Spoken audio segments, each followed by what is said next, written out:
ஆண்டவரும் இரட்சகருமாகிய கர்த்தராகிய இயேசு கிறிஸ்துவின் இடையினை இல்லாத விளையாடப்பட்ட நல்ல நாமத்தினாலே உங்களை வாழ்த்தி வரவேற்கிறேன். விசேஷமாய் ஜீவ பாதை எழுப்புதல் ஊழியத்தின் சார்பாக உங்களை அன்போடு வாழ்த்தி வரவேற்கிறேன். கர்த்தர் நல்லவர். அல்லேலூயா, அல்லேலூயா. ஆண்டவர் வாக்கு மாறாதவர், ஆண்டவர் வாக்கு மாறாதவர். உங்களுக்காக எனக்காக கல்வாரி சிலுவையிலே தன் ஜீவனையே கொடுத்திருக்கிறார். அவர் அன்புள்ள தெய்வம். அல்லேலூயா. அந்த அன்பு தெய்வத்தை நாடி வந்திருக்கிற, தேடி வந்திருக்கிற உங்களை இயேசு கிறிஸ்து ஒரு நாள் சும்மா விட மாட்டார். அல்லேலூயா. அப்பாவை நம்பி வந்திருக்கிற பிள்ளைகளை அப்பா ஒரு நாள் வெறுமையால் அனுப்பவே மாட்டார். அல்லேலூயா. ஒரு மகளோ ஒரு மகனோ தன் தகப்பன் வீட்டுக்கு புறப்பட்டு போகிற பொழுது தகப்பன் வீட்டுக்கு வந்து போகிற அந்த பிள்ளை மறுபடியும் திரும்பி போனால் சும்மா அனுப்புவார்களா?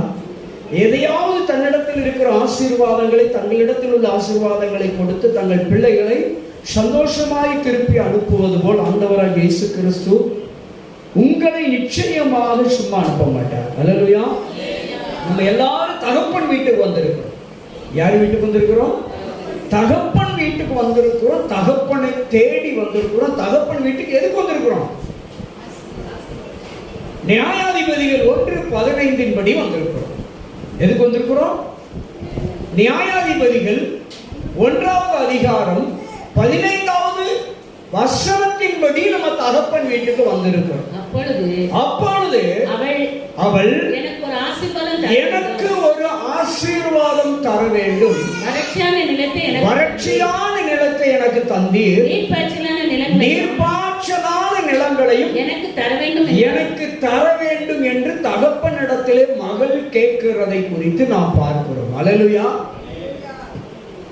பாருங்க, காலேப்பு என்ற தகப்பனிடத்திலே அக்சால் என்ற மகள் கேட்கிறார். ஒத்தினியினுடைய மனைவி, எனக்கு ஒரு ஆசீர்வாதம் வேண்டும் என்று தகப்பனிடத்திலே கேட்க வந்திருக்கிறார். அல்லேலூயா. அவள் இறங்கி அவள் வந்து கேட்கும் விதத்தை நாம் பார்க்க வேண்டும். கேட்கிறாள், தகப்பனே எனக்கு ஒரு ஆசீர்வாதம் வேண்டும் என்று கேட்கிறாள். எனக்கு இருக்கிறதெல்லாம் எப்படிப்பட்டது? வறட்சியானதாய் இருக்கிறது. நான் வாங்குகிற சம்பளம், எனக்கு கிடைக்கிற வருமானம் கடன் அடைக்கிறதுக்கே வழி இல்லை, வட்டி கொடுப்பதற்கே வழி இல்லை, காணல. அப்படி இருக்க நான் எப்படி சாப்பாடு, பிள்ளைகளை பராமரிப்பது, குடும்பத்தை பராமரிப்பது, வீட்டினுடைய தேவைகளை எப்படி பூர்த்தி செய்வது என்று வறட்சியான ஒரு சூழ்நிலையில தான் நம்ம எல்லாரும் என்ன செஞ்சிருக்கிறோம்? அப்பா கிட்ட வந்திருக்கிறோம். எங்க வந்திருக்கிறோம்? அப்பா கிட்ட வந்திருக்கிறோம். ஆனா நம்ம அப்பாவின் இடத்துல கேட்கிற சில விதங்கள் அங்கே எழுதப்பட்டிருக்கிறது. அப்படிதானே? அதற்கு முந்தின வசனத்துல அவள் புறப்படுகையில் என் தகப்பனிடத்தில், பாருங்க, தகப்பனுடைய வீட்டிலிருந்து அவள் புறப்படையில என் தகப்பனிடத்திலே ஒரு வயல்வெளியை கேட்க வேண்டும், ஒரு வயல்வெளியை, ஒரு ஆசீர்வாதத்தை கேட்கும்படி அவனிடத்தில் உத்தரவு பெற்றுக்கொண்டு, தன் கணவனிடத்திலே உத்தரவு பெற்றுக்கொண்டு, தன் பாதுகாவலரிடத்திலே உத்தரவு பெற்றுக்கொண்டு கழுதையின் மேலிருந்து இறங்கினார். கழுதையின் மேலிருந்து இறங்கினார். எங்கேதான் இருக்கிறது விஷயம்? நம்ம 15வது வசனத்தை கேட்டுட்டு ஓடிக்கிட்டே இருப்போம். ஆண்டவரே எனக்கு ஒரு ஆசீர்வாதம் தாரம் நம்ம கேட்டா நீர் கொடுத்துட்டே அப்படின்னு நம்ம கேட்டுக்கிட்டே இருக்கிறோம். ஆனால் அவன் தன்னுடைய வாழ்க்கை பயணத்தை தொடங்குகிற பொழுது, தன் வாழ்க்கைக்கு பயணிக்கிற பொழுது, தன்னுடைய காரியங்களுக்காக பயணம் செய்யும் நேரத்தில் அவள் தன்னுடைய சூழ்நிலையை திரும்பி பார்க்கிறார், யோசித்து பார்க்கிறார். தன்னிடத்திலே தகப்பன் தந்த ஆசீர்வாதங்களை எல்லாம் பார்க்கிறார். நல்ல வேலை அப்பா கொடுத்தார். அப்படிதானே? அப்பா நல்ல வேலை கொடுத்தாரா இல்லையா?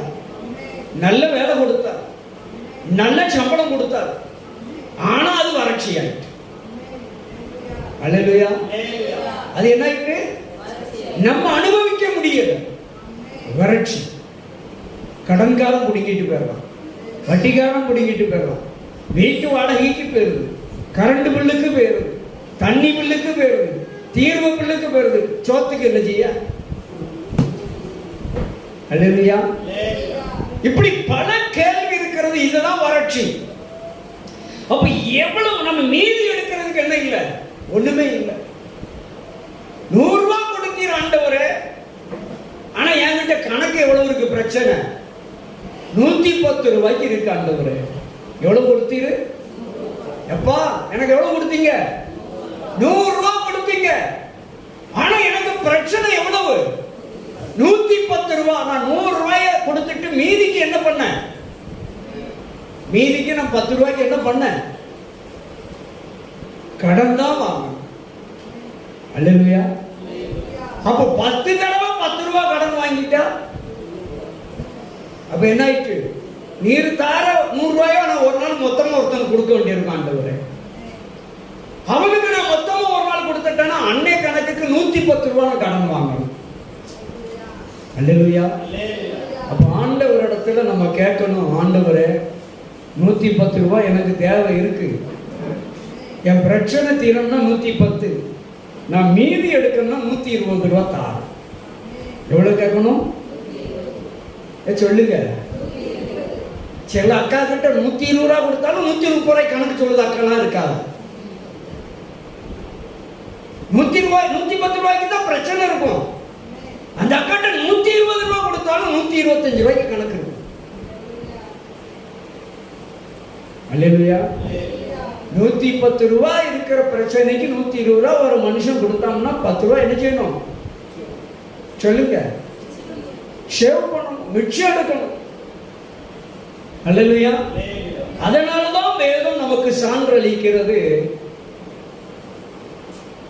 வீட்டுல யாருதான் சேவிங் பண்ணணும்? சொல்லுங்க. ஷேவிங் யார் எடுக்கணும்? கணவனா மனைவியா? ஷேவிங் யார் தான் எடுக்கணும்? மனைவி தான் எடுக்கணுங்க. புருஷன் ஓடி ஓடி உழைக்கத்தான் செய்ய முடியும். உழைச்சிட்டு வந்து துட்டை யார் தான் கொடுப்பாரு? மனைவிட்டு கொடுத்துடுறாரு. மனைவி கை ஓட்ட கையா இருந்தா அவர் என்ன செய்வாரு? அல்லேலூயா சொல்லுங்களா. அல்லேலூயா. நான் சொல்லல, என்னடா இப்படி சொல்லுதாரு நீங்க நினைக்காதுங்க. சாலமோன் ஞானி எழுதி வச்சுட்டு போயிட்டாரு, புத்தி உள்ள ஸ்திரீ தான் வீட்டை கட்ட முடியும். புத்தி உள்ள புருஷன் எழுதினாரு, புருஷன் உழைக்கத்தான் முடியும். அல்லேலூயா. அப்ப புத்தி உள்ள ஸ்திரீ. அல்லேலூயா. 10 ரூபாய் கணவர் கொடுத்தாருன்னா 9 ரூபாயில பிரச்சனையை தீர்த்துருங்க. 10 ரூபாய்க்கு போயிடாதங்க. 1 ரூபாய் எடுக்கிறதுக்கு பாருங்க. சரியா? 5 காயில ஒரு காயை குறைச்சிருங்க. நம்ம 5 காய் போட முடிய இடத்துல 6 காய் போட்டா 11 ரூபாய். ஒரு காயை குறைச்சு பாருங்க, 1 ரூபாய் மிச்சம் வந்துடும். அல்லேலூயா. புரிஞ்சிச்சா? புத்தி உள்ள ஸ்திரீ தன் வீட்டை கட்டுகிறாள் என்று தெளிவா எழுதுகிறார். இந்த ஸ்திரியானவள், இந்த அச்சால் என்ன பண்றா? தன் தகப்பனிடத்திலே வறட்சியான நிலங்கள் மாறி போக எனக்கு செழிப்பு வேணுங்கிறதுக்காக எதை விட்டு இறங்கினாலாம்? கழுதையை விட்டு, தன் ஸ்தானத்தை விட்டு. அல்லேலூயா. தன் ஸ்தானத்தை விட்டு இறங்கி வரணும். இன்னைக்கு நிறைய பேர் இறங்கி வரதான் பிரச்சனையே. நான் போய் கேட்கணுமா? நான் போய் கேட்கணுமா? கௌரவ பிரச்சனை பார்க்கிறோம். சில நேரங்கள்ல கௌரவ பிரச்சனை. என்ன கழுத கௌரவம் எனக்கு கிடக்கு வேண்டி கிடக்கு? பிள்ளை செவ்வாட்ட போய் சித்தப்பாவுக்கு கொஞ்சம் தண்ணி கொடுப்பான்னா கேட்கறதுல எனக்கு என்ன கௌரவம் குறைஞ்சி போச்சு? தர முடியாமா? தரதானே செய்வ. இதுல போய் நான் கௌரவம் பார்த்தா எனக்கு தண்ணி கிடைக்க. புரிஞ்சிச்சா? இதுல ஒன்றும் பிரச்சனை இல்லை. மகள் கனி வீட்டுக்கு போறேன், சித்தப்பாவுக்கு கொஞ்சம் கஞ்சி கொடுப்பான்னு தர மாட்டாளா? எனக்கு பசி ஆறணும்னா நான் கேட்கணும். கழுத கௌரவத்தை பார்த்தா அப்படின்னா நான் தான் பசியில கிடக்கணும். அவளுக்கு ஒரு நஷ்டமும் இல்லை. சரிங்களா? சில நேரங்களில் சில கௌரவம் நம்ம ஆசீர்வாதத்தையே தடை பண்ணிடுது. நல்லையா? வேதம் நமக்கு என்ன சான்று அளிக்கிறது? இயேசு சொன்னார், கேட்கிற எவர்களும் பெற்றுக் கொள்ளுகிறார்கள். கேட்டதாங்க கிடைக்கும். கேட்கல அப்படின்னா தொட்டில பிள்ளை தூங்கிக்கிட்டே இருந்தா நம்ம என்ன செய்வோம்? பிள்ளைக்கு பசி இல்லை. கட்டில பிள்ளை தூங்கிக்கிட்டே இருந்தா பிள்ளைக்கு பசி இல்லை அப்படின்னு தான் நம்ம நினைப்போம். அதே மாதிரி நம்ம பாட்டில் கேட்காம ஓடிக்கிட்டே இருந்தா நம்ம அப்பா என்ன நினைப்பாரு? சரி, பிள்ளைக்கு தேவையில்லை, அவருக்கு தெரியும் தேவை இருக்குது, ஆனா அவர் என்ன செய்யறாரு? கேட்கட்டும்னு விட்டுறாரு. எதுக்காக? ஆண்டவருக்கு தெரியுங்க நம்ம படுற கஷ்டம், நம்முடைய வேதனை, நம்முடைய துக்கம் எல்லாமே தெரியும். கஷ்டங்கள், நம்முடைய வறுமை, நம்முடைய தேவை எல்லாமே தெரியும். தெரிஞ்சு அவர் ஏன் என்னை கேட்க மாட்டாருன்னு நீங்க நினைக்கல? இந்த கேள்வி வரணும் வேண்டாமா? வரணும். எனக்கு கடன் இருக்கு, கடனுக்கு கட்டி கொடுக்கணும், கடன் அடைக்கணும், எல்லா தேவையும் நான் இருக்குன்னு அவருக்கு தெரியுது. ஆனா நான் கேட்டதான் அவர் தரணுமா அப்படிங்கிற கேள்வி எல்லாருக்குமே இருக்கு. அல்லேலூயா. ஆனா அவர் நமக்கு சுதந்திரம் கொடுத்துட்டாருங்கிறத நம்ம மறந்துட்டோம். நமக்கு என்ன கொடுத்திருக்கிறாரு? சுதந்திரம் கொடுத்துட்டாருங்க. கேட்கிறவனே கொடுக்கிறதுக்கு அவர் நமக்கு சுதந்திரம் கொடுக்கலன்னா கொடுத்திருப்பாரு. அல்லேலூயா. அடிமையா இருந்தா தான் கேட்க முடியாது. அடிமையா இருந்தா எஜமான்ட்ட போய் கேட்க முடியுமா? எஜமானா பார்த்து கொடுத்தா தான் உண்டு. அது அடிமை. ஆனா நீங்க யாரு? நீங்களும் நானும் அடிமைகளற்றவர்கள், சுதந்திரவாளி. கேட்டுதான் வாங்கணும். எனக்குரியதை தாங்கன்னா தாங்க, அவ்வளவுதான். அல்லேலூயா. அல்லேலூயா. சுதந்திரம் நமக்கு கொடுத்துட்டாருங்க. கானான் தேசத்துல ஆண்டவர் எப்படி தேசத்தை பகிர்ந்து சுதந்திரம் கொடுத்தாரோ சுதந்திரம் கொடுத்துட்டாரு. ஏதேனிலே சுதந்திரம் கொடுத்துட்டாரு. என்ன சொல்ல போனா என்ன வேணாலும் சாப்பிட்டுக்கோ, ஒரே ஒரு கனி மட்டும் என்ன செய்யாத சாப்பிடாதங்கிற சுதந்திரத்தை கொடுத்துட்டாரு. இன்னைக்கு நிறைய கேள்வி நமக்கு என்ன எழுப்புகிறது? இன்னைக்கு நிறைய பேரு குருட்டு கேள்வி கேட்காங்க. ஊழியக்காரனே கேட்கான், ஏன் ஆண்டவர் அந்த ஏவாள் அந்த கனியை பறித்து சாப்பிடல, ஏன் புடுங்கல, ஏன் தடுக்கல? எவ்வளவு அருமையான கேள்வி பத்தியெல்லாம். கேள்வி சரியா தப்பா? ஆண்டவர் ஏவாள் அந்த பழத்தை பறித்து சாப்பிடுகிற பொழுது, இல்ல பறிக்க போகிற பொழுது ஏன் தடுக்கவில்லை, ஏன் சாப்பிட விட்டார் என்ற குருட்டு கேள்வி கேட்காங்க. இது சரியா தப்பா? கேள்வியே குருட்டு கேள்வி. இதுல சரி வேற சொல்லவா? அல்லேலூயா. கேட்க முடியாது. ஏன் அப்படின்னா சாப்பிடாதுன்னு அவர் சொல்லிட்டு போயிட்டாரு. சொல்லலன்னா பரவாயில்ல, தடுத்து இருப்பாரு. புரிஞ்சுட்டீங்களா? போற வழி இங்க இருந்து நான் நேரா போறேன். எப்ப மகள் யாரோ என்ன சித்தப்பா சொல்றா, சித்தப்பா அவனை போவையில ஒரு குழி கிடக்கு சித்தப்பா, கொஞ்சம் பார்த்து போங்க அப்படின்னு சொல்லிட்டா என்கிட்ட. நான் போவையில குழிய பார்க்காம குழியில போய் விழுந்ததுக்கு அப்புறம் ஓடி போய் தடுத்திருக்க கூடாதா அப்படின்னு அவளை போய் திட்டுனா, அதான் சொல்லி கொடுத்துட்டாளா எனக்கு. சித்தப்பா குழி கிடக்கு பார்த்து போங்க அப்படின்னு சொல்லி கொடுத்துட்டா. அறிவு யாருக்கு வேணும்? எனக்கு சொல்லியாச்சு, தகவல் கொடுத்தாச்சு, இதான் பிரச்சனைன்னு சொல்லியாச்சு. நான் அப்ப அந்த பிரச்சனையை விட்டு நான் தான் விலகணும். நான் போய் இடும்புக்கு போய் விழுந்தேன் அப்படின்னா, தெரிஞ்சு போய் விழுந்தேன் அப்படின்னா, அல்லேலூயா. அப்போ இதே போலவாக ஏதேன் தோட்டத்துல தேவன் சுதந்திரம் கொடுத்துட்டார். சாப்பிடாதன்னு சொல்லி கொடுத்துட்டு போயிட்டார். சாப்பிட்டா என்ன நடக்கும்னு சொல்லி கொடுத்துட்டார். அல்லேலூயா. அப்ப சாப்பிடாதன்னு சொல்லி கொடுத்தவரு சாப்பிட்டா என்ன நடக்கும்னு சொல்லிட்டு போனவர் போய் நான் இடும்புக்கு போய் சாப்பிட்டோம்னா தடுப்பாரா? 2 டம்ளர்ல இல்ல 1 டம்ளர்ல விஷம், சரியா? வேத வசனம் சொல்லுகிறது, சாவுக்கு ஏதுவான யாவொன்றையும் குடித்தால் அது உங்களை சாப்பிட்டாலோ குடித்தாலோ என்ன செய்யாது? சேதப்படுத்தாதுன்னு வசனம் இருக்கா இல்லையா? சாவுக்கு ஏதுவான யாதொன்றை, அல்லேலூயா, எந்த ஒரு விஷமா இருந்தாலும் சரி, எந்த விஷத்தன்மை கொண்டதாக இருந்தாலும் சரி, சாப்பிட்டால் நம்மளை ஒன்றும் சேதப்படுத்தாது. 100% உண்மை, சரியா? இப்போ ஒரு டம்ளர்ல விஷம், சரியா? நீங்க அத என்ன சொல்றீங்க? ஏதோ ஒரு கூல்ட்ரிங்க்ஸ், ஏதோ ஒரு இதெல்லாம் எனக்கு தாரீங்க ஒரு டம்ளர். அதை நீங்க எப்படி தாரீங்க? விஷம்னு சொல்லி தந்தீங்கன்னா நான் என்ன செய்யணும்? அது விஷம்னு தெரியுது, சொல்லியாச்சு. அப்ப நான் குடிச்சா என்ன பண்ணிடுவேன்? செத்து போயிடுவேன். நான் செத்துருவேன். விஷம்னு சொல்லி நான் தந்து இடுப்புக்கு நான் குடிச்சவன என்ன செஞ்சிருவேன்? போய் சேர்ந்துருவேன் பாருங்க. அல்லேலூயா. அதே விஷத்தை எனக்கு நீங்க தெரியாம கொடுத்துட்டீங்க அப்படின்னா இந்த வசனம் என்ன காப்பாற்றும். புரிஞ்சுச்சா? எனக்கு தெரியாம, என் நாலேஜுக்கு தெரியாம விஷம் இல்ல இது கூல்ட்ரிங்க்ஸ் தான் சொல்லி கூல்ட்ரிங்க்ஸ் மாதிரியே காட்டி அதை போல இனிப்பெல்லாம் சேர்த்து குடிக்க வச்சிட்டீங்கன்னா, எனக்கு தெரியாம நான் அதை குடிச்சோம்னா இந்த வசனம் இருக்கு பார்த்தீங்களா, சாவுக்கு ஏதுவான யாவது ஒன்றை நீ குடித்தால் உன்னை சேதப்படுத்தாது என்று இந்த வசனம் அந்த நேரத்தில் என்னை காப்பாற்றிவிடும். வித்தியாசம் இருக்கா? ஒரே விஷம் தான். தெரிஞ்சு குடித்தா செத்துருவேன், தெரியாம குடிச்சா அதனுடைய பவர் எங்க செயல் இருக்கிறதுன்னா வசனம் என்ன குணமாக்கிறது. அல்லேலூயா, அல்லேலூயா. அப்போ இரண்டு விதங்கள் இருக்கிறது. இதே போலதான் ஆண்டவர் நம்மை எல்லா சூழ்நிலையிலும் பார்க்கிறவராய் இருக்கிறார். அல்லேலூயா.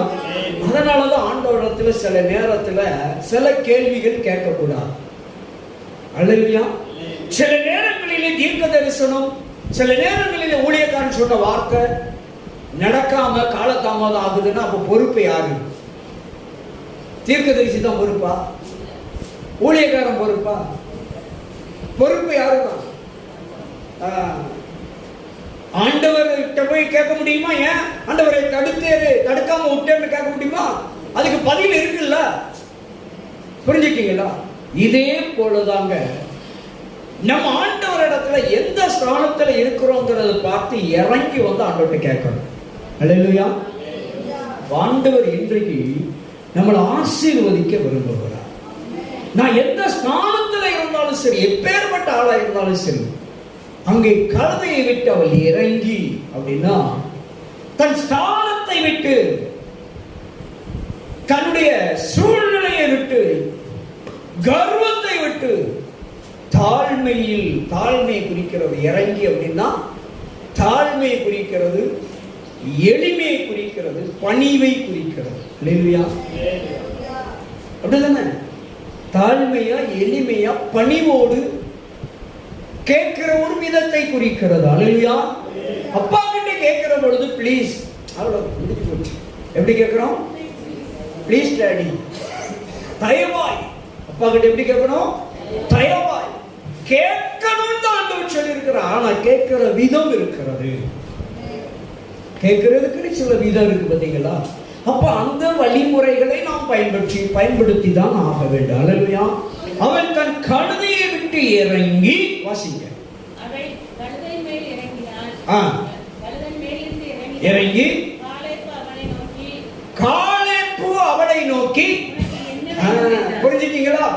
என்றைக்கு நீங்கள் ஆண்டவரிடத்துல பணிவோடு இறங்கி வருகிறீர்களோ அப்பொழுது நீங்க கேட்கறதுக்கு முன்னாலே கர்த்தர் உங்களை பார்த்து கேட்க ஆரம்பிச்சிட்டாரு, உனக்கு என்ன வேண்டும்?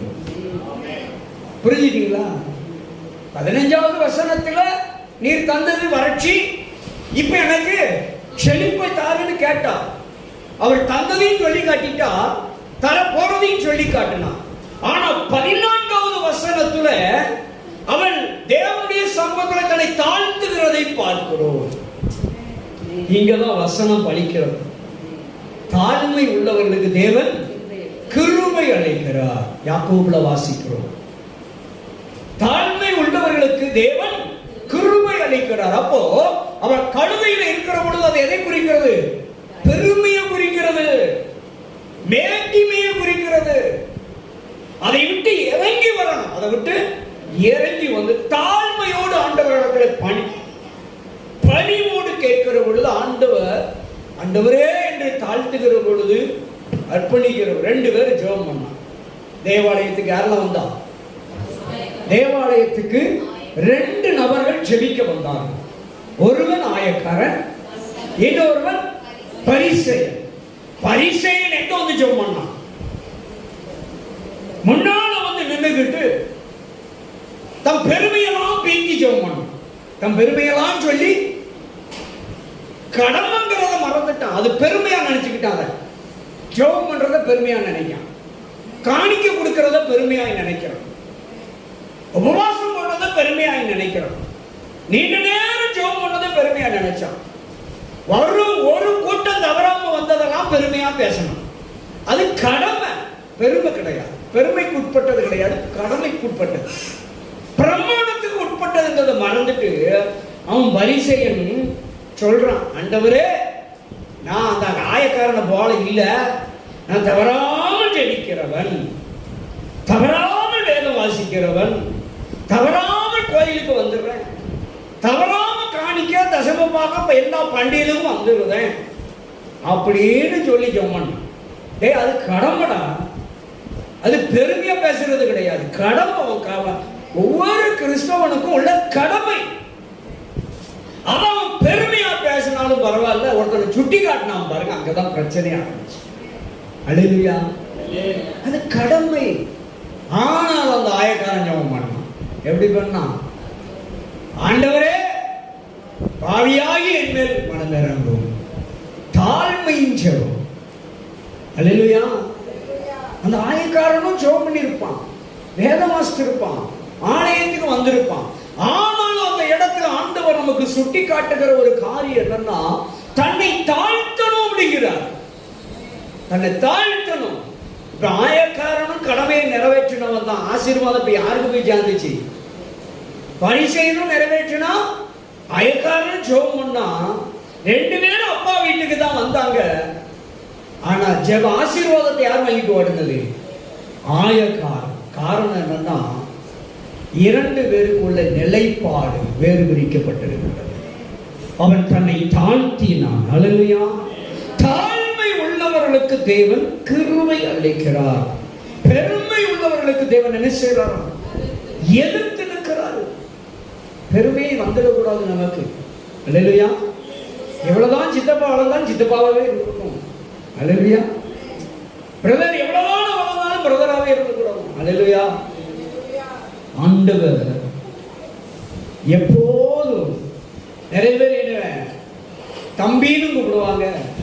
ஊழியத்தில் நிறைய தம்பின்னு கூப்பிட்டாலும் என்ன குறைஞ்சு பேர போறேன்? தம்பின்னு தானே கூப்பிட்டுருக்காங்க, ஏழை வாழன்னு கூப்பிட்டுருக்காங்க. அல்லேலூயா. எனக்கு தெரிஞ்ச நிறைய ஊழியக்காரங்க அவன் என்னை எப்படி தம்பின்னு கூப்பிடலாம்? என்னை ரெவரண்ட்ல கூப்பிடணும், அவன் என்னை பாஸ்டர்னு கூப்பிடணும், நான் அப்போஸ்தலர், நான் பிஷப். உரிமைங்க. தம்பின்னு கூப்பிட்டால என்ன குறைஞ்சு போயிட போறேன்? அண்ணனுக்கு கூப்பிட்டதுனால என்ன குறைஞ்சு போறேன்? சில வயது முதிர்ந்தவர்கள் பிள்ளைன்னு அன்போடு கூடுவாங்க, பிள்ளைங்க வா அப்படிம்பாங்க. இதுல எனக்கு என்ன கிரீட குறைய போகுது? அல்லேலூயா. அல்லேலூயா. சில இடத்துல பாஸ்டர் இருக்காங்க, சில இடத்துல பிரதர் இருக்காங்க, சில இடத்துல ஐயாங்காக, சில இடத்துல தம்பிங்க, சில இடத்துல வாழங்க. வாழன் யாரு கூடுவா? உரிமைப்பட்டவங்க கூடுவோம். இதுல என்ன கட்டு போயிட போறோம்? நான் பெரிய ரெவரண்ட் ஆயிட்டேன், நான் பெரிய பாஸ்டர் ஆயிட்டேன், நீங்க ஏழை குழந்தை போடக்கூடாது, தம்பின்னு கூடக்கூடாது, அண்ணனு கூப்பிடக்கூடாதுன்னு சொல்லலாமா? சொல்லக்கூடாது. அல்லேலூயா. அல்லேலூயா. ஆண்டவராகிய இயேசு கிறிஸ்து தகப்பனுக்கு தகப்பனாயும், தாய்க்கு தாவியாகவும், சகோதரனுக்கு சகோதரனாகவும், சகோதரிக்கு சகோதரியாகவும் என்று நிலைப்பாட்டை எடுத்தார். அல்லேலூயா. அதனால என்னைக்கு நம்மை நாம் தாழ்ந்த ஸ்தானத்தில் வருகிறோமோ, ஆண்டவர் அப்பொழுது நம்மளை ஆசீர்வதிக்கிறார். அல்லேலூயா. அவர் காலத்தையை வெட்டி இறங்கினார், தாழ்மையை வெளிப்படுத்தினார். அல்லேலூயா. குதிரையில உட்கார்ந்துகிட்டு இருந்தான். யாரு? இன்னொருத்தன் இறங்கினான். இறங்கி போனதுனாலதான் அவனுக்கு ஆசீர்வாதம் கிடைச்சது. யார் தெரியுமா? சொல்லுங்க. ஒருத்தன் குதிரையில இருந்தான், தன் வஸ்திரத்தை களைந்து. எவ்வளவு குழு கொடுக்குறேன்?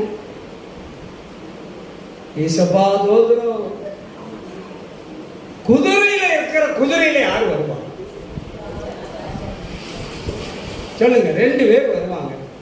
ஒன்னு ராஜா, இல்லைன்னா போர்படை தளபதியார். ஒன்னு குதிரையில வர்றது யாரும் வர முடியும்? எல்லாரும் வர முடியாது பழைய ஏற்பாட்டின் காலத்துல. ஆமா, நாகமான் சீரிய படை தளபதி குதிரையில வந்தான். அந்த வேலைக்காரன் சொல்றான், யாரு? எலிசா சொல்லி விட்டாரு, எப்ப நீ எங்க போய் செய், யோர்தானை போய் 7 முறை ஸ்நானம் பண்ணு, நீ சுத்தமாவாயின்னு விட்டார். இவனுக்கு கர்வம். இவன் ஒரு சில காரியம் பேசணும். என்ன பேசணும்? எங்க ஊர்ல ஓடுதுயா, நைல் நதி ஓடுது, என்னென்னமோ ஓடுது, அழகான நதி, அப்படி கண்ணாடி மாதிரி இருக்கும். தரையில கிடக்கிற 10 பைசா அப்படியே தெரியும், தரைக்குள்ள கிடக்கிற குண்டுமணி மேல தெரியும். அப்படி தண்ணி ஓடுற நதியெல்லாம் விட்டுட்டு இவன் இந்த நாங்க யோர்தான்ல போய் என்னை மூழ்க சொல்லுதானு சொல்லி பெருமையில இருந்தான். அல்லேலூயா. குதிரையில உட்கார்ந்துட்டு என்ன செஞ்சான்? பெருமை பாராட்டி இருந்தான். இந்த ஆள வேலைக்காரன் சொன்னான், இதை விட கடினமானது ஒன்று சொன்னா நீர் செய்யாம இருப்பீரா? அவன் சொன்னதை செய்யும் ஐயா அப்படின்னு உடனே என்ன பண்ணான்? குதிரையை விட்டு இறங்கி தன் அதிகார வஸ்திரத்தை களைந்து, புரியுதா? எப்பொழுது தன் பெருமையை விட்டு அவன் இறங்கினானோ அப்பவுமே ஆசீர்வாதம் வந்துட்டு, அவனுக்கு சுகம் வந்துட்டு. பெருமையே இருக்கக்கூடாது. அல்லேலூயா. ஞானமான அன்றைய குதிரையை விட்டு இறங்கினான், பெருமையை விட்டு இறங்கினான், தன் அதிகார வஸ்திரத்தை தூக்கி தூரப்பட்டான். நானும் சாதாரண எளிமையானவன், தன்னை எளிமை உள்ளவனாக காண்பித்தான். போய் 7 முறை ஸ்நானம் பண்ணான், சுத்தமானான். அவனுடைய மேனி எப்படி ஆயிற்றான்? சிறு பிள்ளை குழந்தையின் மேனியை போல ஒரு கரை இல்லாமல் மாறிவிட்டான்.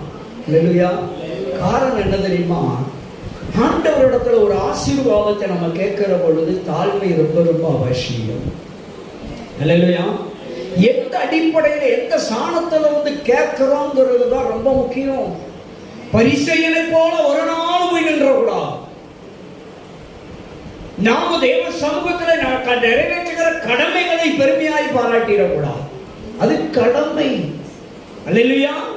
அதை இன்னும் அதிகமாய் நிறைவேற்றுவதற்கு நம்ம பிரயாசப்பட வேண்டும். அல்லேலூயா. அவள் இறங்கினாள். தன் தகப்பனிடத்தில் வருவதற்கு இறங்கின பொழுது, என்றைக்கு ஆண்டவர் சமூகத்தில் நீங்களும் நானும் நம்மை தாழ்த்த ஆரம்பிக்கிறோமோ அப்பொழுது ஆண்டவர் நம்ம கூட பேச ஆரம்பிச்சுறார், உனக்கு நான் என்ன செய்ய வேண்டும். அல்லேலூயா. என்றைக்கு நம்மளை தாழ்த்த ஆரம்பிச்சிட்டோமோ அவ இறங்கின உடனே அவர் என்ன கேட்டாரு? தகப்பன், உனக்கு நான் என்ன செய்ய வேண்டும்? அல்லேலூயா. இயேசு போனார். 38 வருஷம் வியாதி படுக்கையில் ஒருத்தன் கிடக்காம போனார். கிட்ட போன உடனே அவனை பார்த்து கேட்டாரு, நான் உனக்கு என்ன செய்யணும்? அவன் ஆண்டவரே கதறணும். அடுத்த பரிதீமை என்ற ஒரு குருடன் கிட்ட போனாரு.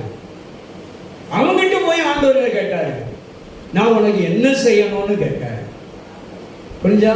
வாசிச்சிருக்கீங்களா? அப்படி பரிதீமை கிட்ட போனோடனே அவனும் ஆண்டவரை தாழ்த்தி கூப்பிட்டான். உயரமா சத்தம் போட்டு ஆண்டவரே சொல்லி நெருக்கடிக்கு மத்தியில் கூப்பிட்டான். ஆண்டவர் கிட்ட வந்து கேட்டாரு, உனக்கு நான் என்னப்பா செய்யணும்?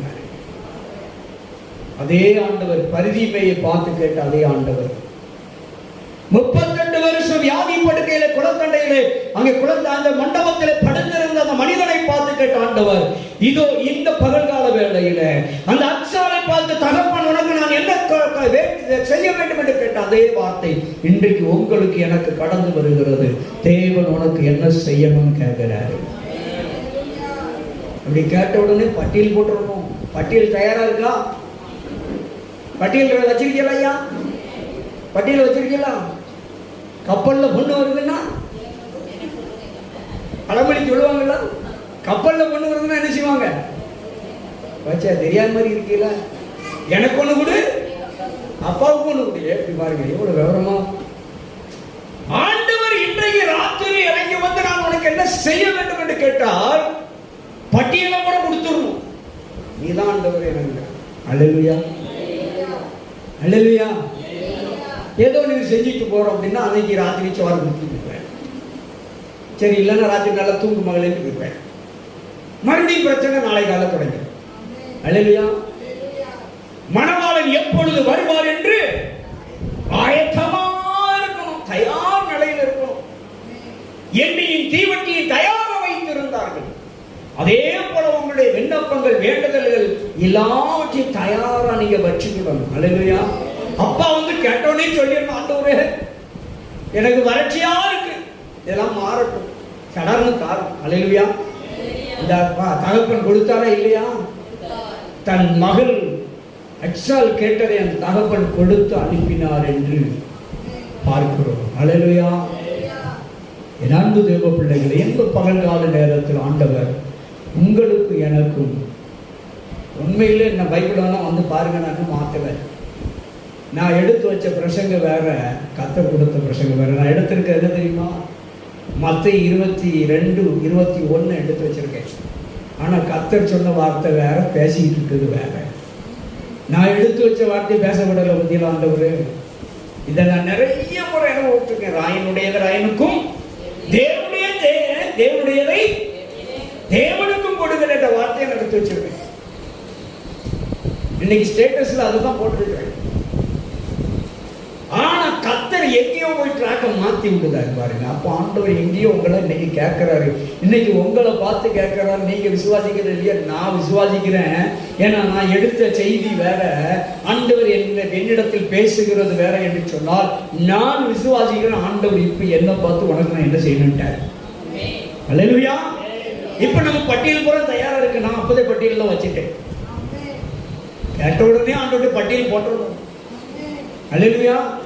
என்னெல்லாம் எழுதி போட்டோமோ அதெல்லாம் போய் சேர்த்துருவோம். போட்டுறோம். அல்லேலூயா. ஆண்டவர் இன்றைக்கு பகல்கால வேளையில உங்களை என்னை பார்த்து சொல்லுகிறார். என்ன கேட்கிறார் என்றால், மகளே மகனே, நான் உனக்கு என்ன செய்ய வேண்டும்? இப்ப ஆண்டவர் உங்களை பார்த்து என்ன பார்த்து கேட்க சொல்லிட்டாரு. ஆண்டவரே, செழிப்பானதை தாரும். அல்லேலூயா.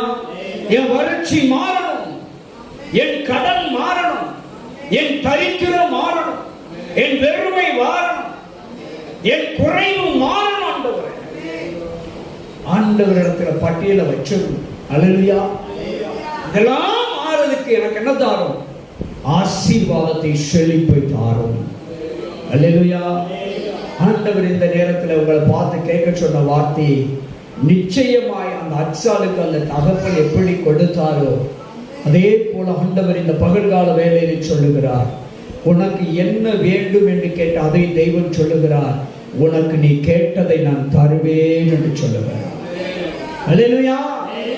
நீங்கள் எதை கேட்கிறீர்களோ, நீங்கள் எதை விரும்புகிறீர்களோ அதையே கர்த்தர் உங்களுக்கு தகுதியானதாய் இருக்க தருகிறார். அல்லேலூயா. நிச்சயமாக. அப்ப போய் சொல்லுவாரா? சொல்லவே மாட்டார். கர்த்தர் என்ன செய்ய மாட்டார்? பொய் சொல்லவே மாட்டார். ஆண்டவர் நிச்சயமாய் தருவார். பிள்ளைகளை குறித்து கவலைப்படாதுங்க. பக்கத்துல கை கொடுத்து சொல்லுங்க, பிள்ளைகளை குறித்து கவலைப்படாதுங்க. உங்க பிள்ளைகள்லாம் கர்த்தர் நடத்துவார். அல்லேலூயா. நிச்சயமா பிள்ளைகளை கர்த்தர் நடத்துவார்கள். நம்ம பிள்ளைகளெல்லாம் கர்த்தர் யார் நடத்துவார்? கர்த்தர் நடத்துவார். ஏன்னா இப்ப கேட்டுட்டார், நம்மளை பார்த்து கேட்டார், நான் உனக்கு என்னப்பா செய்யணும்? மகளே, நான் உனக்கு என்ன செய்யணும்? மகனே, உனக்கு நான் என்ன செய்யணும்?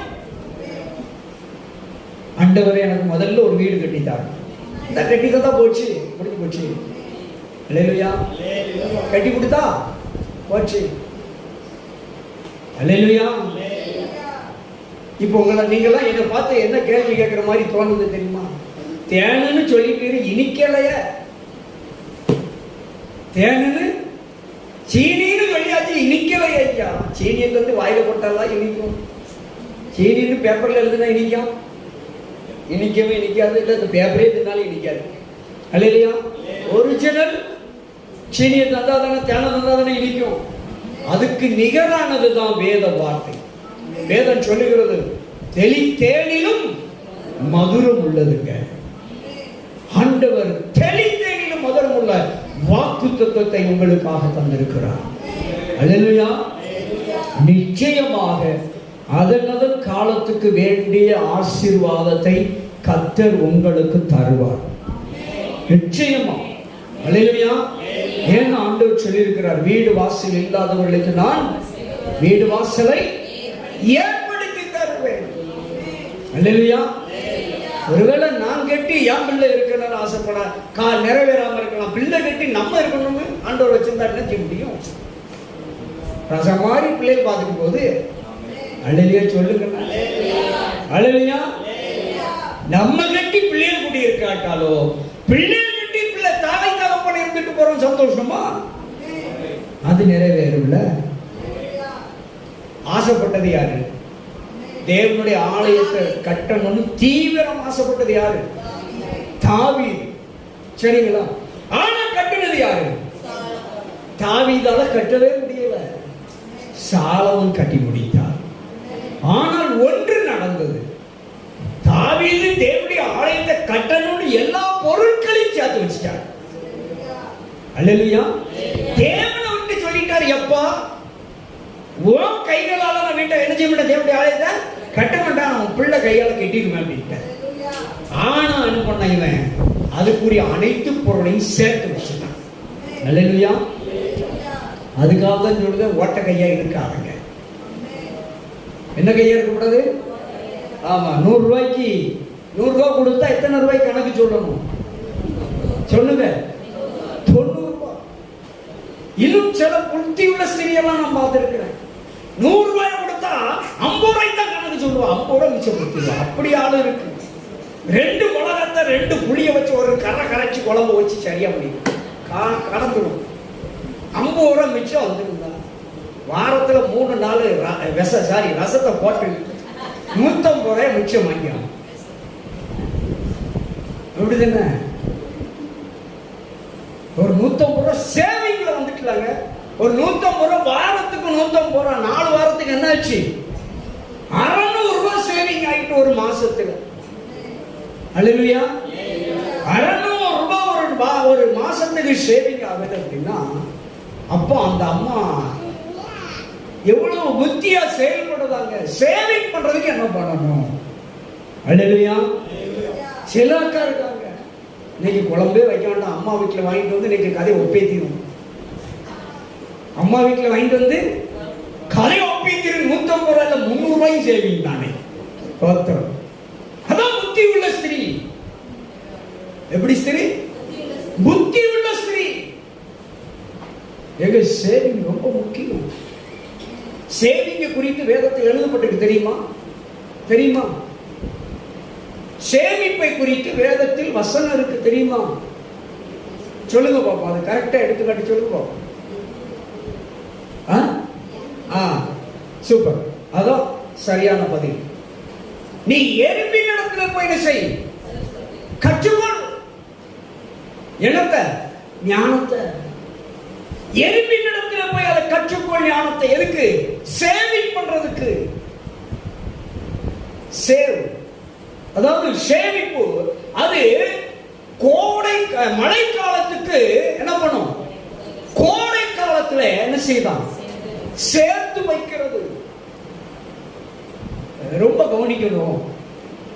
மழைக்காலம் பூரா அது ரெஸ்ட் எடுக்கு தெரியுமா? மழைக்காலம் பூரா ரெஸ்ட் எடுக்கு. ஆனால் மழைக்காலம் ரெஸ்ட் உழைக்க வேண்டிய உழைப்பை கோடை காலத்துல 2 மடங்கு அது உழைக்கிறது. அந்த நாட்கள் கூடிய ஆகாரத்துக்கும் உழைக்குது, கோடை காலத்துக்கு சேர்த்து வைக்கிறதுக்கு சேர்த்து ஒரே நாளிலே உழைக்கிறது. நல்லா புரிந்து கொள்ள வேண்டும். ரிட்டையர்டு வயசு எவ்வளவுயா? 60. இந்த 60 வயசுக்குள்ள மீதி உள்ள வயசுக்கெல்லாம் சேர்த்து உழைச்சிடணும். அப்படிதானே? ரிட்டையர்டுனா தமிழ்ல சொல்லுங்க, ஓய்வு. சரி, ரிட்டையர்ட் ஆயிட்டார். இப்ப அவர் யாரு? ஓய்வுத்தார். ஓய்வு எடுக்கிறவர், உட்கார்ந்து சாப்பிட்டு இருக்க வேண்டியவர். அல்லேலூயா. உட்கார்ந்து சாப்பிட முடியாதுன்னா இன்றைக்கு ஓய்வு எடுக்கிறதுக்கு பதில் இன்றைக்கு உழைக்க வேண்டிய உழைப்பெல்லாம் எப்ப கொடுத்துட்டாரு? ஓய்வுக்கு முந்தைய 2ஐயும் சேர்த்து பார்த்துட்டாரு. ரொம்ப கவனிக்கணும். அதனாலதான் உழைக்க வேண்டிய வயசுல உழைச்சது. காம்பவுண்டு வயசுல ஓடி உழைக்கணும்னு நினைச்சோன்னா முடியாது. உழைக்க வேண்டிய வயசுல உழைச்சிடணும். அல்லேலூயா. எவ்வளவு முடியுமோ அவ்வளவு ஹார்ட் ஒர்க் பண்ணணும். அதான் சொல்றாரு சோம்பேறி அப்படின்ட்டார். சோம்பேறியா இருக்கவே கூடாது. எப்படி இருக்க கூடாதான்? பைபிள் எவ்வளவு அருமையா சொல்லு, சோம்பேறித்தனமா இருக்காது. இதை 60 வயசுக்கு மேல ஒன்று சொல்லிடவே கூடாது.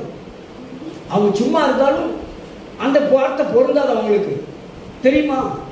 60 வயசுக்கு கீழே உள்ளவங்களுக்கு தான் பொருந்தும். சோம்பேறித்தனமா இருந்துடக்கூடாது. அல்லேலூயா. இந்த சோம்பேறி குழம்பு ஒன்று சொல்லுங்க. சோம்பேறி குழம்பு, சோம்பேறி குழம்புன்னு ஒன்று இருக்கு, தெரியுமா? ஆமா, அப்போதே சொல்லிட்டேன், புளித்தண்ணி. புரிஞ்சுச்சா? அதுக்கு என்ன குழம்பு? அதுக்கு 2 பேர் உண்டு. ஏழையின் குழம்பும் அதுதான், சோம்பேறியின் குழம்பும். மசாலா அரைக்க காய்கறி வாங்க சோம்பேறித்தனம் போட்டு நம்ம மக்கள் என்ன பண்ணுவான்? மிளகா இருக்கு, புளி இருக்கு, முடிஞ்சு போச்சு. ஒரு கரை முடிஞ்சு போச்சு. இன்னைக்கு என்ன ஆயிட்டு? சோம்பேறித்தனத்துல ரசம் வந்துட்டு. அல்லேலூயா. சோம்பேறியா இருக்கிறவன் சோம்பலா இருக்கவே கூடாதுன்னு நீதிமொழியில எழுதுறாரு. சோம்பேறித்தனமே இருக்கக்கூடாது. அல்லேலூயா, அல்லேலூயா. அதற்காக நான் ரசம் குழம்பத்தை இழிவா பேசல. ரசம் ரொம்ப நல்லது. சேவ் பண்றதுக்கு உள்ள வழியும் அப்பதே சொல்லிட்டோம் ரசத்துல, சரியா? ஆனாலும் திராணி இருக்கிற பொழுது என்ன செஞ்சிடணும்?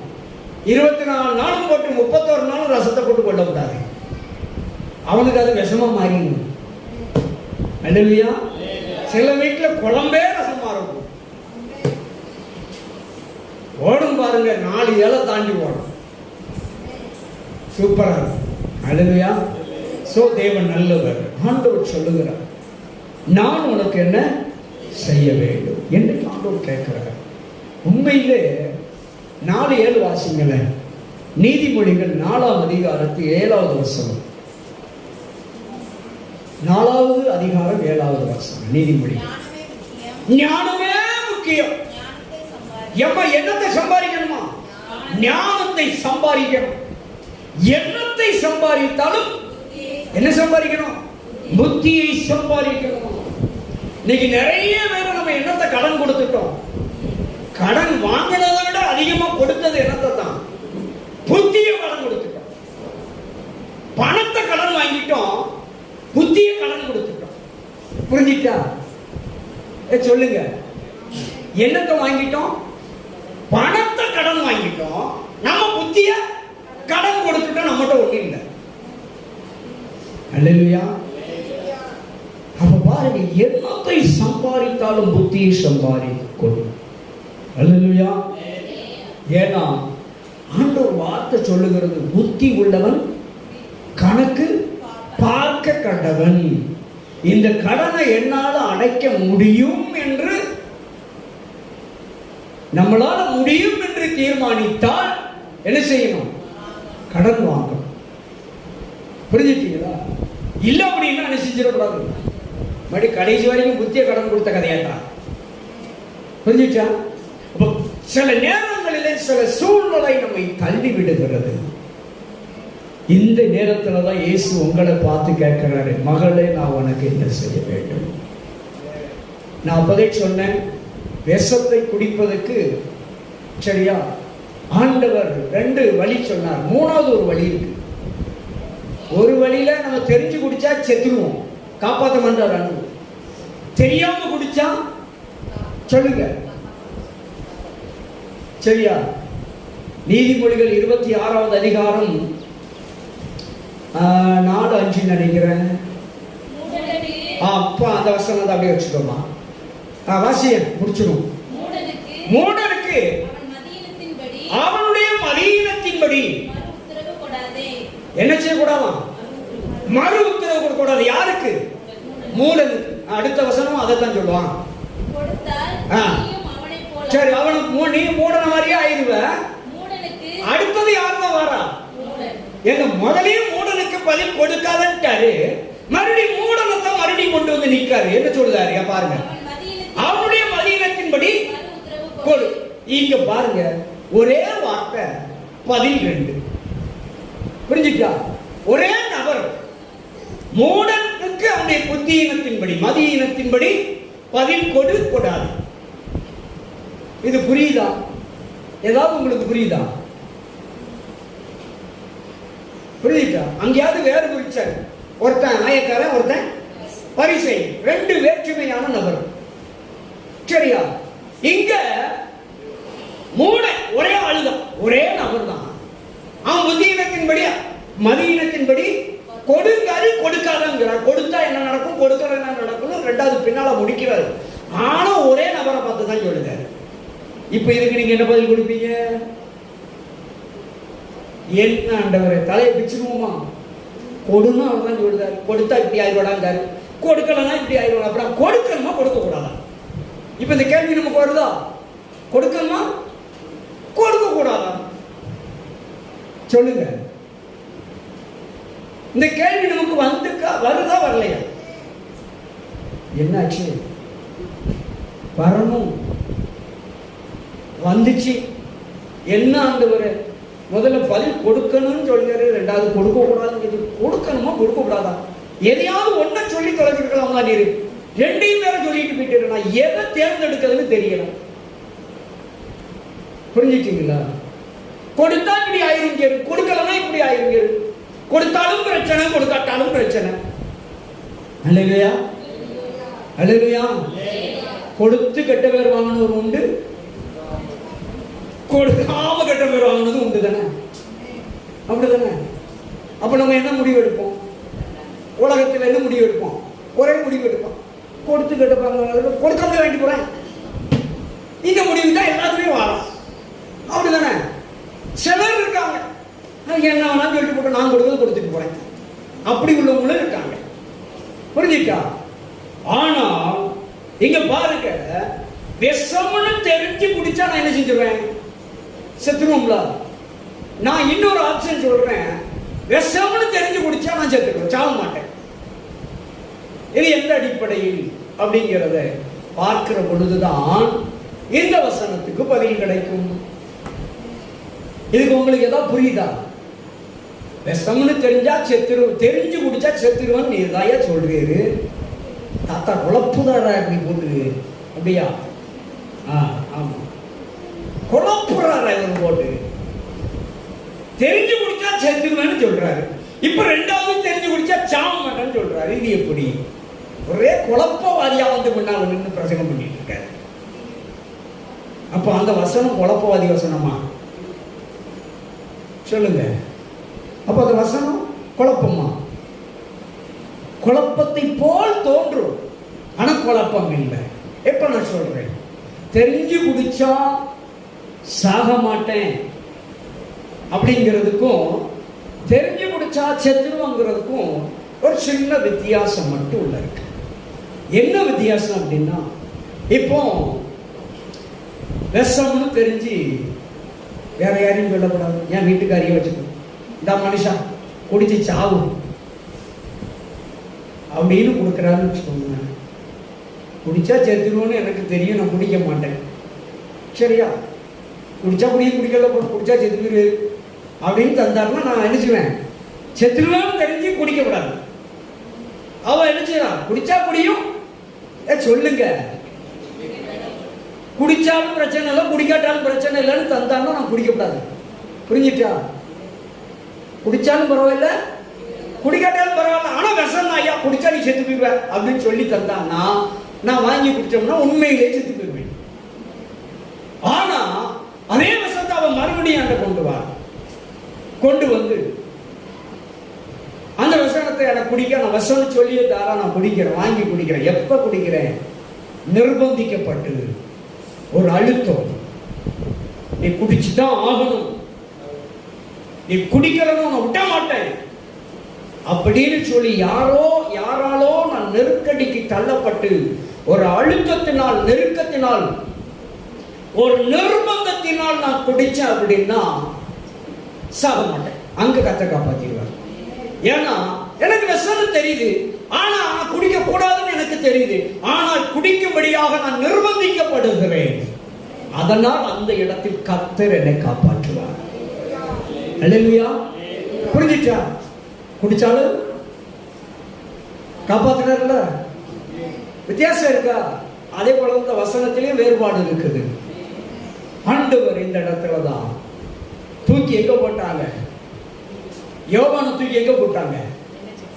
எரிய கொதிக்கிற எண்ணெய் சட்டியில போட்டு தூக்கி போட்டாங்க. அவரை சும்மா போய் குதிங்க குதிப்பாரா? அவருக்கு தெரியும் கொதிக்கிற எண்ணெயில போய் விழுந்தா நம்ம செத்து போயிடுவோம் அவருக்கு தெரியும். ஆனால் என்ன பண்ணப்பட்டார்? நிர்பந்திக்கப்பட்ட அவர் தூக்கி போடப்பட்டார். தூக்கி போடப்பட்டார். நிர்பந்தம். செத்தாரா? சாக முடியல. அவங்க கொதிக்கிற எண்ணெயில தூக்கி போட்டாங்க. அவரை கொல்ல முடியல, ஒன்று சேதப்படுத்த முடியல. உடனேதான் இவனை கொல்ல முடியாது என்று சொல்லிதான் அவரை பத்ம தீவுக்கு நாடு கடத்தப்பட்டார். பத்ம தீவுக்கு நாடு கடத்தப்பட்டு அங்கே சிறைச்சாலையில் அவர் இருக்கிறார். அல்லேலூயா. அதே போலதாங்க நிர்பந்திக்கப்படுகிற ஒரு சூழல் வருகிற பொழுது தேவன் நம்முடைய பட்சத்தில் இருக்கிறவராய் இருக்கிறார். அல்லேலூயா, அல்லேலூயா. ஆண்டவர் நம்முடைய தேவன் மகத்துவம் உள்ளவர். அதனால இந்த நல்ல தருணத்தில் உங்களை பார்த்து என்னை பார்த்து கேட்கிறார், உனக்கு நான் என்ன செய்ய வேண்டும் என்று கேட்கிறார். இப்ப நம்ம சொல்றோம், ஆண்டவரை என் பிரச்சனைக்கெல்லாம் முடிவு தாரும். அல்லேலூயா. ஆண்டவர் ஒரு நாளும் எந்த ஒரு நிர்பந்தங்கள் உங்களை துரத்தினாலும் சரி, ஆண்டவர் அந்த இடத்துல உங்களை காக்க வல்லவராய் இருக்கிறார், உங்களை பாதுகாக்க வல்லவராய் இருக்கிறார். அல்லேலூயா. நிர்பந்திக்கப்படக்கூடிய ஒரு சூழல் வருகிற பொழுது கர்த்தர் உங்கள் பட்சத்தில் இருக்கிறார். கைவிடுவாரா? ஒரு நாள் கைவிட மாட்டார். நிச்சயமாய் தேவன் பெரிய காரியங்களை செய்வார். அந்த அக்சாலுக்கு கிடைத்த அதே ஆசீர்வாதம் இன்றைக்கு ஆண்டவர் உங்களுக்கு செழிப்பான நன்மையான ஆசீர்வாதமான கர்த்தர் கொடுத்து உங்களை திருப்தியாக்குவார். அல்லேலூயா. உங்களை சும்மா அனுப்ப மாட்டாரு, ஆண்டவர் ஆசீர்வதித்து அனுப்ப போகிறார். அல்லேலூயா. இனி வறட்சி இருக்காது, இனி வறுமை இருக்காது, வெறுமை இருக்காது, தரித்திரம் இருக்காது, கடன் இருக்காது, வியாதி இருக்காது, சமாதானம் உண்டு. அல்லேலூயா. ஆண்டவர் இன்றைக்கு அப்படிப்பட்ட நன்மைகளால் உங்களை திருப்தியாக்குகிறார். அப்படிப்பட்ட தேவன் நிச்சயமாக ஆண்டவரிடத்தில் உங்களுடைய காரியங்களை வைக்கிற பொழுது தாழ்மை ரொம்ப ரொம்ப அவசியம். அல்லேலூயா. ஆண்டவர்கிட்ட எப்போதுமே ப்ளீஸ் பண்ணி கேளுங்க, எனக்கு இதை தாங்க டாடி. உடம்புபடியா கேளுங்க, தந்தாதான் மட்டுமே, அவ்வளவுதான். உடம்புபடியா கேட்கறது தப்பு கிடையாது. ஆனாலும் எப்படி கேட்கணுமா? ப்ளீஸ் பண்ணி கேட்கணும், தாழ்மையாக கேட்கணும், தயவாக கேட்டு பழகணும். அல்லேலூயா. நிச்சயமாய் கர்த்தர் தருவார். எல்லாரும் கண்களை மூடுவோமா? கிருபை நிறைந்த பரிசுத்தமான பரலோக பிதாவே, இந்த நல்ல தருணத்தில் எங்களோடு கூட பேசின நல்ல வார்த்தைக்காய் ஸ்தோத்திரம். ஆண்டவரே, இதோ எனக்கு ஆசீர்வாதம், ஒரு ஆசீர்வாதம் வேண்டும் என்று தகப்பனிடத்தில் தன் மகன் போய் கேட்டார். ஆண்டவரே, அதற்கு முந்தின வசனம் சொல்லுகிறது, அவர் கழுதையை விட்டு இறங்கி என்று. ஆண்டவரே, தாழ்மை, எளிமை, பொறுமை, நிதானம் எல்லாவற்றையும் அதிலே பார்க்கிறோம். ஆண்டவரே, எவர் ஒருவர் தாழ்மையாக ஆண்டவரிடத்திலே தங்களை தாழ்த்தி வந்து நிற்கிறார்களோ அவர்களுக்கு ஆசீர்வாதம் உண்டு. அவர்களை பார்த்து நீர் கேட்கிறீர், நான் உங்களுக்கு என்ன செய்ய வேண்டும் என்று கேட்கிற பொழுது கேட்டு நன்மைகளை பெறுகிற காரியங்களை இன்றைக்கு நாங்கள் பார்த்தோம். ஆண்டவரே, எங்களை நாங்கள் ஒவ்வொரு நாளும் உடைய சமூகத்திலே தாழ்த்தி நன்மைகளை பெற்றுக்கொள்ளணும்ப்பா, விடுதலையை பெற்றுக்கொள்ளணும், சுகத்தை உங்க பிள்ளைகள் பெற்றுக்கொள்ளணும்ப்பா. தங்களை தாழ்த்தி உம்மிடத்திலே நன்மைகளையும் அற்புதங்களையும் அடையாளங்களையும் சுகத்தையும் விடுதலையும் பெற்றுக்கொள்ளணும். ஆண்டவரே, அப்படியே உடைய பிள்ளைகளுக்கு நன்மை செய்யும். ஆண்டவரே, இந்த தகப்பன் தன் மகனுக்கு செழிப்பான நலங்களை கொடுத்து ஆசீர்வதித்து அனுப்பினது போல் இன்றைக்கு உடைய பிள்ளைகளை செழிப்பாக்கி அனுப்புகிறார், விடுதலையாக்கி சுகமாக்கி அனுப்புங்க. ஆண்டவரே, வறட்சி மாறட்டும், வறுமை, வெறுமை, தரித்திரம், கடன், வியாதி, கட்டுகள் எல்லாம் மறைந்து போகட்டும். அற்புதம் செய்து ஆசீர்வதிங்க, ஆசீர்வதித்து அனுப்பும். அப்படியே நீ செய்வதற்காய் ஸ்தோத்திரம், அப்படியே நீ சுகமாக்குவதற்காய் ஸ்தோத்திரம், அப்படியே நீ விடுதலையாக்குவதற்காய் ஸ்தோத்திரம், கட்டுகளை அறுப்பதற்காய், நுகத்தை முறிப்பதற்காய் ஸ்தோத்திரம், எல்லா பிசாசின் வல்லமைகளிலிருந்தும் பிடியிலிருந்து விடுதலை கொடுப்பதற்காய் ஸ்தோத்திரம். உடைய பிள்ளைகள் சிறியோர் பெரியோர் யாவரையும் பாதுகாப்பதற்காய், ஆசீர்வதிப்பதற்காய் ஸ்தோத்திரம். உடைய பிள்ளைகள் கேட்கிற காரியங்கள் விண்ணப்பிக்கிற காரியங்கள், வேண்டுதல் செய்த காரியங்களை எல்லாம் நீர் நிறைவேற்றி கொடுப்பதற்காக நன்றி. உங்க பிள்ளைகளோடு கூட இருந்து நடத்தும் ஆசீர்வதி. அக்சாலுக்குரிய நன்மைகளை அந்த தகப்பன் கொடுத்து அனுப்பினது போல் இன்னைக்கு கேட்கிற பார்க்கிற ஆண்டவரே கலந்து கொண்டிருக்கிறவங்களுடைய பிள்ளைகளுக்கு நீர் நன்மைகளை கொடுத்து ஆசீர்வதித்து திருப்தியாகும். உங்களுடைய நல்ல நாம மகிமைப்படட்டும். அப்படியே நீர் செய்வதற்காய் ஸ்தோத்திரம். இயேசு கிறிஸ்துவின் நாமத்தில் ஜெபிக்கிறோம் நல்ல பிதாவே, ஆமென்.